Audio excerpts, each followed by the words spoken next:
have to support and endorse the motion moved by the leader of government business, and how appropriate it is that we are doing this, because it is absolutely vital that we resolve so many of the issues affecting the standing orders, and more importantly, to proceed with a greater degree of certainty in enabling all of us who are here as representatives to feel that we are indeed able representatives who are recognized for the role that we are elected to play.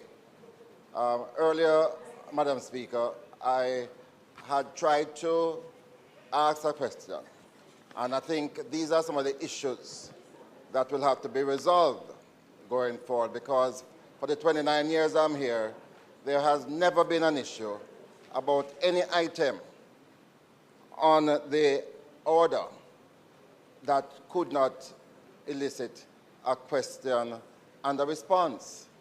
And the response is normally not from the Speaker, but from the leader of government business, as the case might be. And Madam Speaker, I believe as we address these standing orders, we need to be absolutely clear about when a member can address the Parliament, at what time can a member seek an explanation or a clarification, and there is nothing wrong as we go forward in any item, any of the items, for a member to rise and to ask for an explanation. And the simple explanation I was asking for today when I got up on the announcement was what has become of the report from the annual report of the Integrity Commission, which is, we would have anticipated them having advised us yesterday that it was sent to the Parliament. It was reasonable for us to expect that we'd have seen it listed under the announced items. And that was a simple question I was seeking to have addressed. And I see no reason why it could not have been allowed. I could not have been allowed. And there are certain courtesies that we extend in the House. Courtesies for the Prime Minister, the leader of the opposition, leader of government business, and the leader of opposition business. And I can't imagine that I could not, at this stage earlier today, be allowed just to say why I got up. And it's not that we're not weaponizing anything. I think it's reasonable for us, it is reasonable for us to anticipate that the report would have been tabled. So I look forward to the work of the Standing Orders Committee. I look forward to debating the draft that was presented to us at the last meeting. We still need to get permission to have it circulated so that all the members can be fully apprised as to the proposals that are coming forward. And I intend, as other members of the committee, to be active participants as we try to enable our standing orders that we can all live with and that will enhance our democracy. Thank you, Madam Speaker.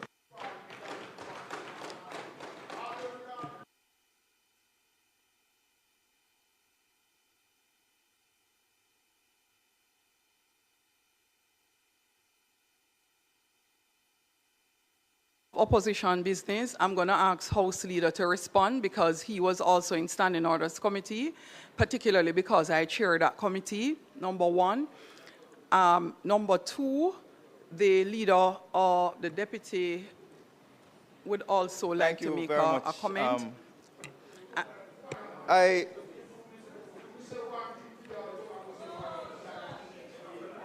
Madam Speaker, I was listening to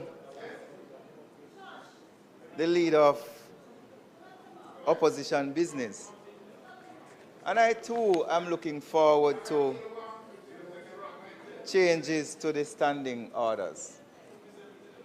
because what manifested today, led by the leader of opposition business, was a demonstration of why the standing orders need to be strengthened to ensure that your role as Speaker of the House is not compromised.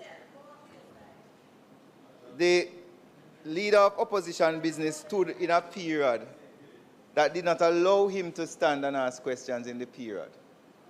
The Speaker asked the leader of opposition business to come towards her chair so she could ask what it is that you wish to speak about. He refused.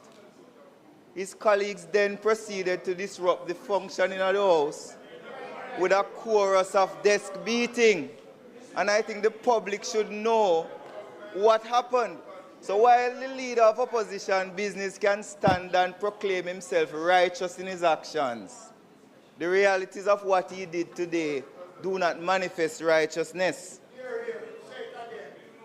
Madam Speaker, more than you, Madam Speaker, you ruled many months ago as to how reports are going to be handled in the House.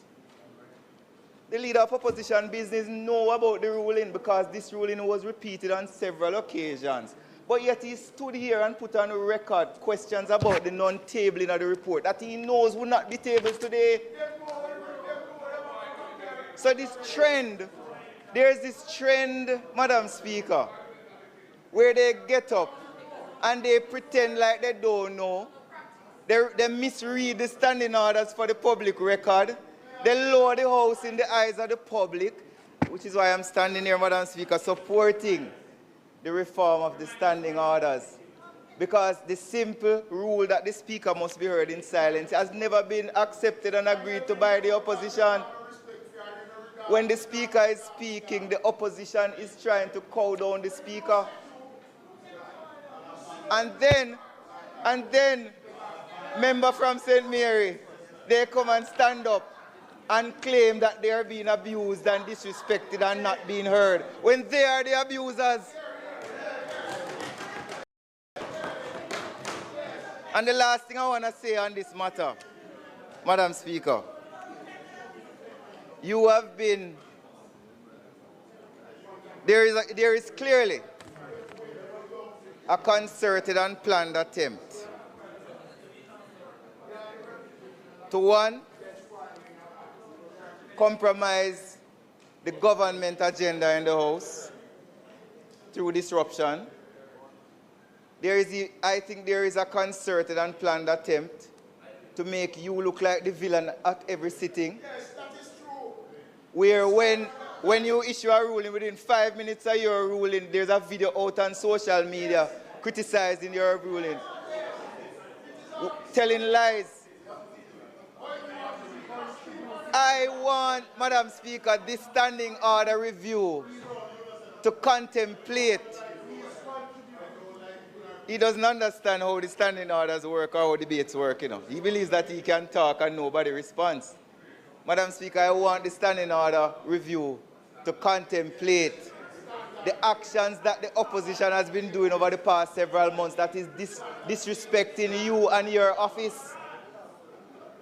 Because, Madam Speaker, the undermining of the Parliament by them is not an undermining of us as individuals, it's an undermining of our democracy. And I am going to suggest to you, Madam Speaker, when you're up there and they're over there saying things off the mic, find a way to turn on the mic so the public can hear everything that they're saying sotto voce, so the public can know that you're not the person who is cantankerous and bothersome. Because some of the comments that they are making off mic, if their family and friends should hear the type of language and comments they are using in the House, they would be ashamed. So, Madam Speaker, I welcome the modifications to the standing orders. And I hope that it will ensure that going forward we have a more orderly House, a House that is more respectful, and a House that facilitates dialogue and the proper functioning of the Parliament. Thank you, Madam Speaker.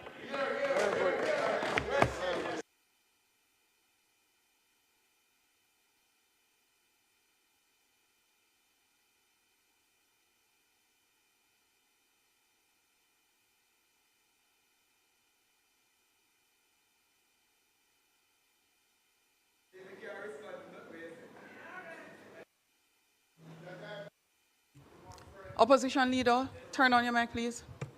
Yes, thank you, Madam Speaker.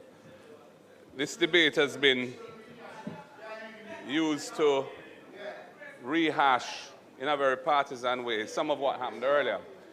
What I would say is this. Over the many years, I've been in Parliament for about 20 years. Opposition Leader and Leader of Government Business, just have a moment because what we're doing here, we're debating the motion and the standing orders. Continue, Opposition Leader. Yes. So what I was saying, Madam Speaker, is that this debate has been used to cast and recast the narrative of what took place earlier in a particularly jaundiced and very unfair way. The custom, I've been in the Parliament for 20 years, come September. 10 years in the Senate, 10 years in the House. When the leader of government business or the leader of the opposition business seek to speak on an issue, they are allowed to speak. At least they're allowed to be heard. At least they're allowed to be heard as to what the issue is they want to raise. They don't have to come and ask you behind the speaker's chair what it is to clear it in advance. Anything procedurally that they wish to raise, they're allowed to raise on any item on the agenda. So the failure to allow the leader of opposition business to speak on the point he wanted to raise, which was to question why the Integrity Commission's annual report hasn't been tabled today, that was most improper in our view. And that is what elicited the behavior that you saw in protest to the way in which he was being muzzled by not being allowed to ask his question. But you're justifying the bad behavior, aren't you? And we would like those conventions to be restored, because the House will run much better if due respect is paid to the leader of the opposition business and leader of government business as they play their respective roles. And what you did, and to the Speaker, what you did was you allowed the leader of government business to speak extensively on the matter as he saw it, and you didn't even allow the leader of opposition business to respond to what the leader of government business had to say. That is not in keeping with the traditions of this House. That was most improper as well. And as for the member from North Central, I think it is Clarendon, indicating that we're aware of some rule. All I'm aware of is that the Integrity Commission Act says that annual reports are to be tabled in Parliament. And as soon as they should, as soon as they can. It says as soon as possible. And you're incorrect, leader of the opposition. Why can't it be you're tabled? Incorrect. The Integrity Commission published its cover letter, as it is practice. You are incorrect. So that the public knows.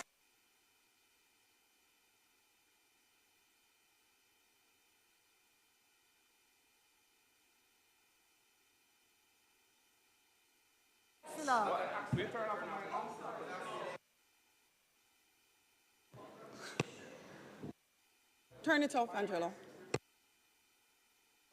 Yeah, it's true. So I didn't press it, leader of opposition. Oh, I'm I was glad to hear actually that, Madam speaking Speaker. to someone I'm very happy else. to hear that. I don't know who did, because I certainly didn't.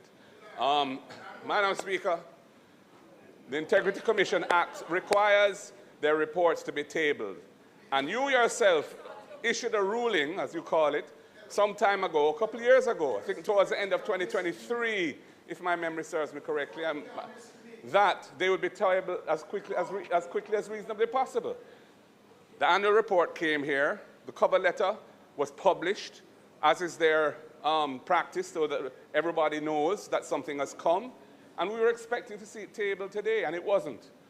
And the leader of opposition business wanted to ask why, in announcements, it wasn't tabled in light of that fact. He was not allowed even to ask the question.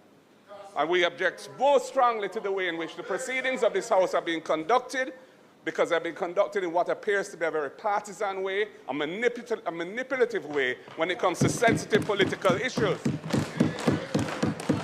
And the democracy, this is a democracy that thrives on open discussion, transparency, and debate. And here we have a minister, through his loud protestations, attempting to disrupt what I have to say. Yes, and I'd ask that you please desist and let me speak. If you want to speak on the matter, you can do so. Yes, thank you. So the point at the end of the day is this. In our view, these reports must be tabled as soon as possible after they come here.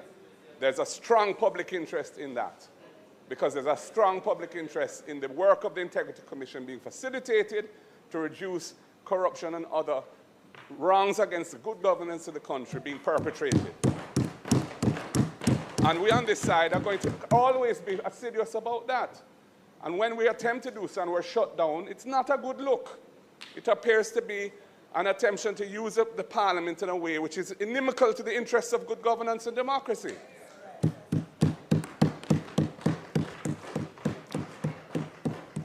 So, Madam Speaker, at the end of the day, I think we've rehashed this matter. If others want to speak, of course, it's their right. But that's the point. Those are the points that I wish to make this afternoon. Thank you, Leader of the Opposition. As you indicate, deference is given very often to the Leader of Opposition, Leader of Government Business, Leader of Opposition Business, and respect is accorded to them, including Prime Minister, Deputy Prime Minister, the ministers. As a matter of fact, respect is afforded to every member of the House except the Speaker. No. No, that's how you behave. So when the Speaker makes a ruling, when the Speaker asks you to sit, you don't. And the Speaker must be heard in silent, Member Burchell. No, not everybody. The Speaker, read your standing orders. No, this debate is on the standing orders.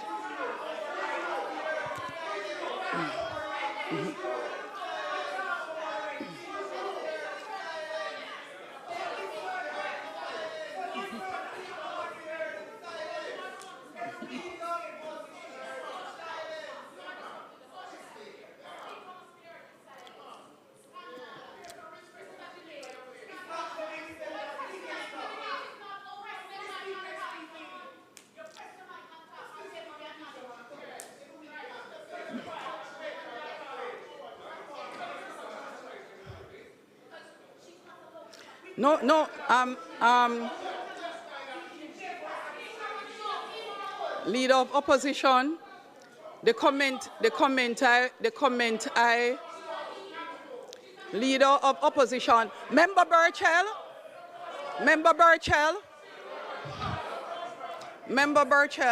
huh? The member from St. James, the member from St. James South. Yes, please be quiet. Members, what I am attempting to say, if I'm allowed, is that this motion is a debate on the standing orders. The Leader of Opposition was allowed some deference. He went into other matters extensively. I am asking the remaining members to stick to the discussion being on the report being referred, which is to allow all the work done from the previous dispensation by myself and the committee that I chair, the Standing Orders Committee, that I have been asking the House to review and to update for better order and management of the House be the basis of the debate and the discussion. Next member, as it relates to the standing orders, discussion and debate, please. Thank you, Madam Speaker. Permission to speak from a seat other than my own.